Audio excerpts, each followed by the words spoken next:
আল্লাহর নামে শুরু করছি, যিনি পরম করুণাময় ও অসীম দয়ালু। এটি সহিহ বুখারীতে রেকর্ড করা হয়েছে, যেখানে রাসূলুল্লাহ সাল্লাল্লাহু আলাইহি ওয়াসাল্লাম বলেছেন, যখন তুমি ঘুমাও শয়তান তোমাদের ঘাড়ে 3টি গিঁট বেঁধে দেয়। সে তাদের মধ্যেও ফিসফিস করে বলবে, রাত দীর্ঘ, সুতরাং আরও ঘুমাও। যদি কেউ উঠে এবং আল্লাহকে স্মরণ করে, একটি গিঁট খুলে যাবে। যদি তারা অজু করে, তবে দ্বিতীয় গিঁটও খুলে যাবে। আর যদি তারা নামাজ পড়ে, তবে সব গিঁট খুলে যাবে এবং সে প্রাতঃকালে তাজা এবং প্রফুল্ল অনুভব করবে। অন্যথায় তারা ক্লান্ত এবং দুঃখিত অনুভব করবে। এছাড়া সহিহ বুখারী এবং সহিহ মুসলিমে আরও রেকর্ড করা হয়েছে যে রাসূলুল্লাহ সাল্লাল্লাহু আলাইহি ওয়াসাল্লাম বলেছেন, যখন তোমাদের মধ্যে কেউ ঘুম থেকে উঠবে, তাকে 3 বার তার নাক পরিষ্কার করতে হবে, কারণ শয়তান রাতে তার নাকের মধ্যে অবস্থান করে। শয়তান সাধারণত মানুষের কাছে নিজেকে একটি সৎ পরামর্শদাতা হিসেবে উপস্থাপন করে, দাবি করে যে তার উদ্দেশ্য মানুষের ভালোর জন্য। তার প্রতারণামূলক প্রচেষ্টায় আদমকে পথভ্রষ্ট করতে সে এক শপথ করে বলেছিল যে, আমি তোমাদের সৎ পরামর্শদাতা। ওবাবা ইবনে মিনাবি রহমতুল্লাহি আলাই তার একটি বইয়ে মানুষের কাছে দীর্ঘ একটি কাহিনী বর্ণনা করেছেন, যেখানে তিনি শয়তানের প্রতারণার পদ্ধতি তুলে ধরেছেন। ওবাবা বলেছেন, ইসলামের পূর্ববর্তী একটি সময়ে ইসরায়েলের একটি গোত্রে একজন প্রখর ভক্ত ছিলেন। তিনি তার সময়ের সবচেয়ে ধার্মিক ব্যক্তি ছিলেন। তাদের মধ্যে 3টি ভাই ছিল, যারা একমাত্র বোনকে নিয়েছিল। তারা তার বিয়ের ব্যবস্থা করতে চেয়েছিল। তারা জানতো না কে তাদের বোনের দায়িত্ব গ্রহণ করবে, তাই তারা তাকে এক অত্যন্ত নির্ভরযোগ্য ব্যক্তির কাছে রেখে চলে গেল, যাকে তারা বিশ্বাস করত। তারা সেই ভক্তকে গিয়ে বলল, তুমি কি আমাদের বোনকে কিছুদিন দেখাশোনা করতে পারবে? তিনি প্রথমে অস্বীকার করেন এবং আল্লাহর কাছে শরণাপন্ন হন। তারা খুব অনুরোধ করলে তিনি বাধ্য হয়ে রাজি হলেন। বললেন, তাকে আমার উপাসনালয়ের পাশে একটি ঘরে রেখে যাওয়া হবে। এভাবেই তাদের বোনটি তার নিজের খেয়াল খুশি মতো একা একা থাকতে শুরু করলো। তিনি খাবার দেওয়ার জন্য তাকে তার বাড়ির বাইরে রেখে আসতেন, তার দরজা বন্ধ করতেন এবং নিজ উপাসনায় ব্যস্ত থাকতেন। এমন সময় শয়তান তার কাছে এসে তাকে বলল, এটা ঠিক নয় যে তোমাকে তার ঘরে যেতে বাধ্য করছো। সে বলে, এখন তুমি যদি তার দরজায় খাবার রেখে চলে যাও, তাহলে আল্লাহ তোমাকে আরও পুরস্কৃত করবে। তিনি পরবর্তীতে শয়তানের পরামর্শ মেনে খাবারটি তার ঘরে ঢুকিয়ে দেয় এবং এভাবে সময় কাটতে থাকে। শয়তান তাকে আবার পরামর্শ দিয়ে বলল, তুমি তাকে সান্ত্বনা দেওয়ার জন্য কথা বলো, তবে সে একা এবং ভীত হবে না। তারপর শয়তান তাকে আবারও পরামর্শ দেয় এবং সে শয়তানের কথায় আরও এগিয়ে যায়। এভাবে এক পর্যায়ে সে গর্ভধারণ করে এবং শয়তান তার কাজকে আরও স্বাভাবিক করে তোলে। তার পরিণতি হয়ে যায় বিপর্যয়, কারণ সে শয়তানের প্ররোচনায় তার পাপের সংশোধন করতে পারেনি। শয়তান তাকে বলেছিল, তুমি কি মনে করো না যে তার ভাইরা তোমার কাছে এসে জানবে যে সে তোমার সন্তানের জন্ম দিয়েছে? যদি তারা জানতে পারে, তুমি বিপদে পড়বে। তাই তোমার উচিত ওই সন্তানের হত্যা করা এবং তাকে মাটিতে পুঁতে ফেলা, যাতে তুমি ওই অপরাধ লুকিয়ে রাখতে পারো। শয়তান এখানেই থামে না। শয়তান তার প্রচারণা চালিয়ে যেতে থাকে। তুমি কি মনে করো যে সে চুপ থাকতে পারবে যখন তার সন্তানকে হত্যা করা হবে? অতএব তাকেও হত্যা করো এবং তার সন্তান সহ মাটিতে পুঁতে ফেলো।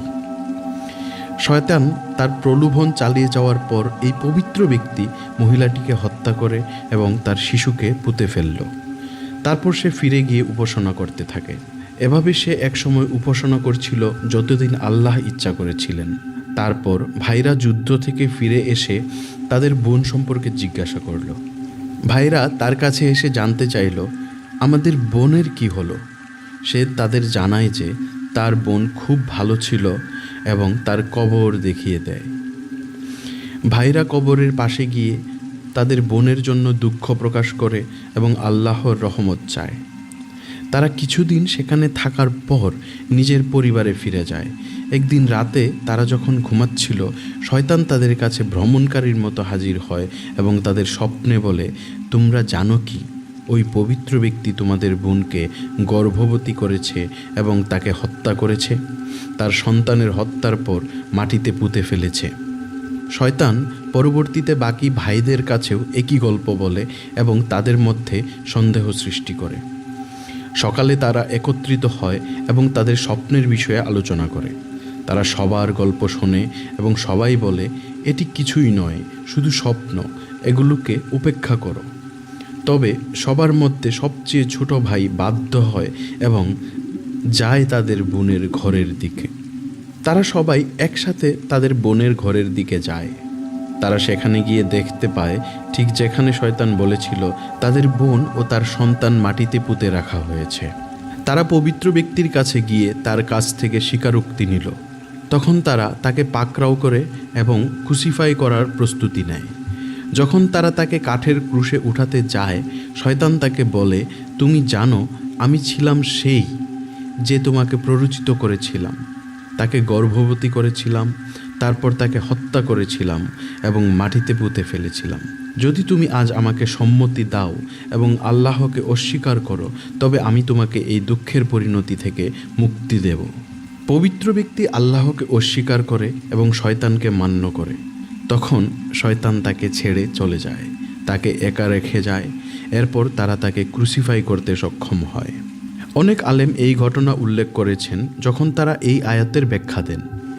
এবং শয়তানের মতো যখন সে মানুষকে কুফরি করতে বলে এবং যখন তারা কুফরি করে, তখন সে বলে, আমি তোমার থেকে মুক্তি পেয়ে আল্লাহকে ভয় করি, বিশ্বজগতের পালনকর্তার কাছে। সূরা আল হাসর আয়াত 16। ঈসা দাউদ আরও জানতে চান, এটি সঠিক যে প্রতিটি মানুষের সঙ্গে একটি জিন থাকে এবং সে কি মুসলিম বা অমুসলিম হতে পারে? ইবনে কুনজুর বলেন, হ্যাঁ, প্রতিটি মানুষের সঙ্গে একটি জিন থাকে। এটি একজন মানুষকে অনুসরণ করে এবং তার জন্য প্রলোভন সৃষ্টি করে। এই জিন হয় মুসলিম বা অমুসলিম হতে পারে। ঈসা দাউদ আবার প্রশ্ন করেন, এই জিন কি মানুষের মৃত্যুর পর মারা যায় নাকি এটি জীবিত থাকে?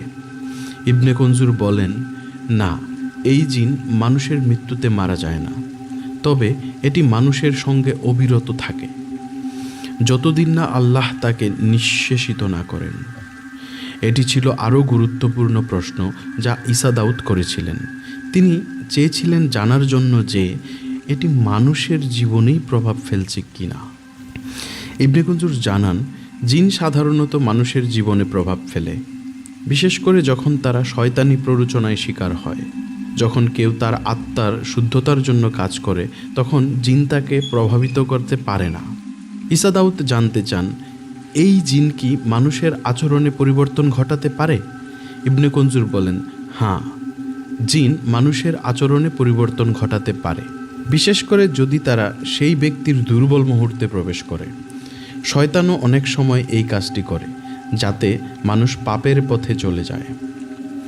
ঈসা দাউদ শয়তান এবং জিনের প্রভাব থেকে মুক্তির উপায় জানতে চান। ইবনে কুনজুর বলেন, সত্যই সুরক্ষা পাওয়ার জন্য আল্লাহর উপর পূর্ণ বিশ্বাস থাকা এবং তার সাথে সঠিক সম্পর্ক বজায় রাখা সবচেয়ে বড় উপায়। প্রার্থনা, কোরআন তেলাওয়াত, আল্লাহর নাম স্মরণ এবং শয়তান ও জিনের বিপদের বিরুদ্ধে আশ্রয় প্রার্থনা করা খুবই কার্যকর। ঈসা দাউদ তখন জানতে চান, এগুলো কিভাবে বাস্তব জীবনে কার্যকরী হবে? ইবনে কুনজুর বললেন, আল্লাহর প্রতি বিশ্বাস এবং তার সাথে সম্পর্ক গঠন জীবনে শান্তি ও শক্তি আনে। আল্লাহর স্মরণে মানুষ তার মন শান্ত রাখতে পারে এবং শয়তান ও জিনের প্রভাব থেকে মুক্ত থাকতে পারে। ঈসা দাউদ আরও জানতে চান, কিভাবে আমরা নিশ্চিত হতে পারি যে আমাদের জীবনে শয়তান বা জিনের প্রভাব কমিয়ে দেওয়া হয়েছে? ইবনে কুনজুর বলেন, যখন মানুষ আল্লাহর স্মরণে এবং তার নির্দেশে স্থিতিশীল থাকে, তখন শয়তান বা জিন তাদের প্রভাব ফেলতে পারে না। যদি আপনি সঠিক পথে চলেন এবং আল্লাহর কাছে সাহায্য চান, তাহলে আল্লাহ আপনাকে রক্ষা করবেন। ঈসা দাউদ অবশেষে জানতে চান, কিভাবে আমরা শয়তান ও জিনের প্রভাব থেকে আমাদের পরিবার এবং সন্তানদের রক্ষা করতে পারি। ইবনে কুনজুর বলেন, শয়তান এবং জিনের প্রভাব থেকে রক্ষা পাওয়ার জন্য আপনাকে আপনার পরিবারকে প্রতিদিন আল্লাহর স্মরণে রাখতে হবে। সূরাহ আল ফালাক এবং সূরাহ আন নাস পাঠ করা, বিশেষ করে রাতে, এটি খুব কার্যকর। তাদেরকে প্রার্থনা এবং আল্লাহর পথে চলতে শেখানো অত্যন্ত গুরুত্বপূর্ণ। এছাড়া আপনি যখন সন্তানদের জন্য ভালো দোয়া করেন এবং তাদেরকে আল্লাহর পথে চলতে শেখান, তখন শয়তান তাদের থেকে দূরে থাকতে বাধ্য হয়। ঈসা দাউদ আবার প্রশ্ন করে, আপনি বলেছেন যে শয়তান মানুষের ক্ষতি করতে একাধিকভাবে কাজ করে। শয়তানরা কিভাবে মানুষের মধ্যে বিচ্ছেদ সৃষ্টি করে, বিশেষ করে স্বামী স্ত্রীদের মধ্যে? ইবনে কুনজুর বলেন, দাউসিম নামক শয়তান স্বামী স্ত্রীদের মধ্যে কলহ সৃষ্টি করতে খুবই শক্তিশালী। সে তাদের মধ্যে ক্রমাগত বিভেদ সৃষ্টি করে, এমনকি ক্ষুদ্র বিষয়গুলোকেও অনেক বড় করে তোলে। একসময় এই বিভেদ এমন পর্যায়ে চলে যায় যে তারা একে অপরকে শত্রু হিসেবে দেখতে শুরু করে, যার ফলে তাদের বিবাহিত জীবন শেষ হয়ে যায়। ঈসা দাউদ এই বিষয়ে আরও জানতে চান, এটি কি শুধুমাত্র দাউসিমের কাজ, অথবা অন্য শয়তানদেরও এমন প্রভাব রয়েছে? ইবনে কুনজুর বলেন, দাউসিম প্রধানত স্বামী স্ত্রীদের মধ্যে বিচ্ছেদ সৃষ্টি করে, তবে আল আউয়ার, মাসওয়াত এবং অন্যান্য শয়তানও নিজেদের প্রভাব দিয়ে মানুষকে প্রলুব্ধ করে, বিশেষ করে পাপ ও অন্যায় কাজের দিকে। তবে দাউসিমের প্রভাব সবচেয়ে ভয়াবহ এবং তা কখনোই অবমূল্যায়িত করা উচিত নয়। ঈসা দাউদ আরও জানতে চান, এটি কি শয়তানের তৃতীয় প্রভাব, অর্থাৎ দাম্পত্য জীবনে বিচ্ছেদ একমাত্র গুরুত্বপূর্ণ লক্ষ্য, নাকি আরও গভীর উদ্দেশ্য রয়েছে? ইবনে কুনজুর বলেন, শয়তানের লক্ষ্য শুধু বিবাহিত জীবন ধ্বংস করা এমন নয়, তার মূল উদ্দেশ্য হচ্ছে মানুষের বিশ্বাস এবং আল্লাহর সাথে সম্পর্ক নষ্ট করা।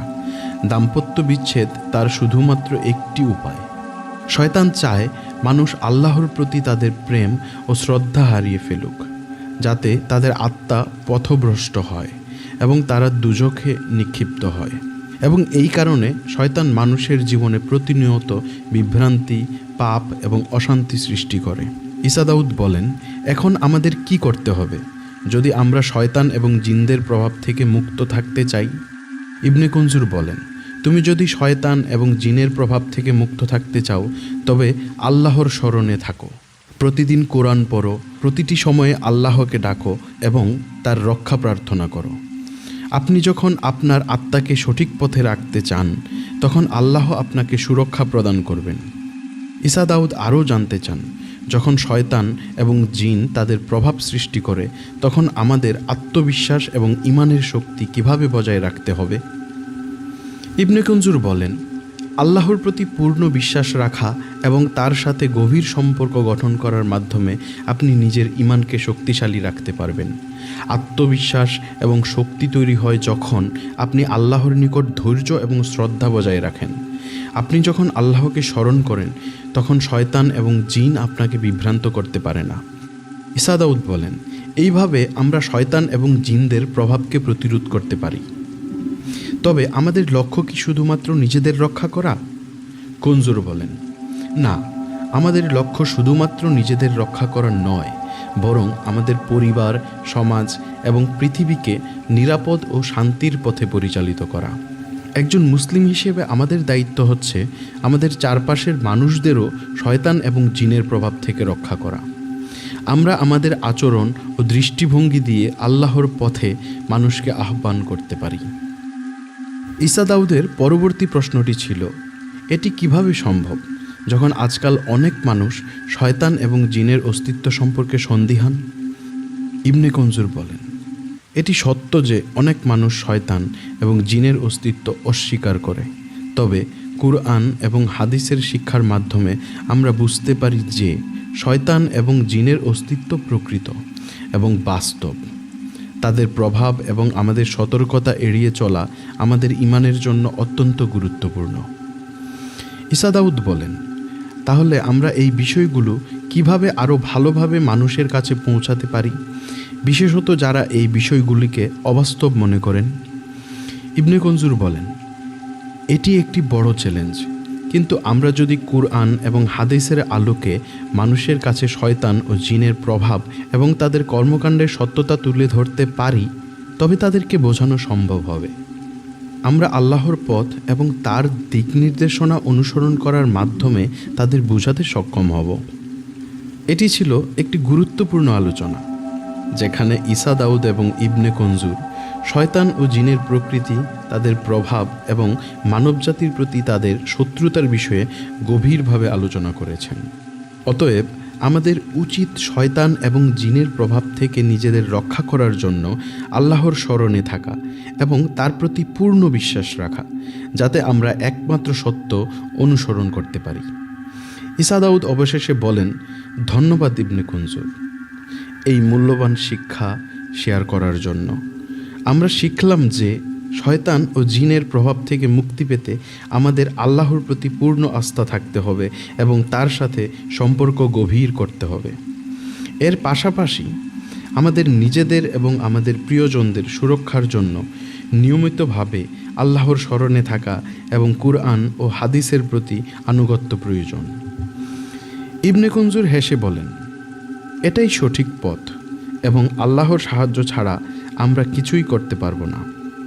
আমাদের দৈনন্দিন জীবনে শয়তান ও জিনের প্রভাব থেকে মুক্ত থাকতে আমরা আল্লাহর সাহায্য চাইব এবং তার নিকট আশ্রয় চাইব। আল্লাহ আমাদের সবার সুরক্ষা করুন। আজকের আলোচনায় শয়তান এবং জিনের প্রভাব, তাদের কাজকর্ম এবং আমাদের রক্ষা পাওয়ার উপায় সম্পর্কে অনেক কিছু জানলাম। আল্লাহ আমাদের সবাইকে শয়তান এবং জিনের প্রভাব থেকে মুক্ত রাখুন। আমিন।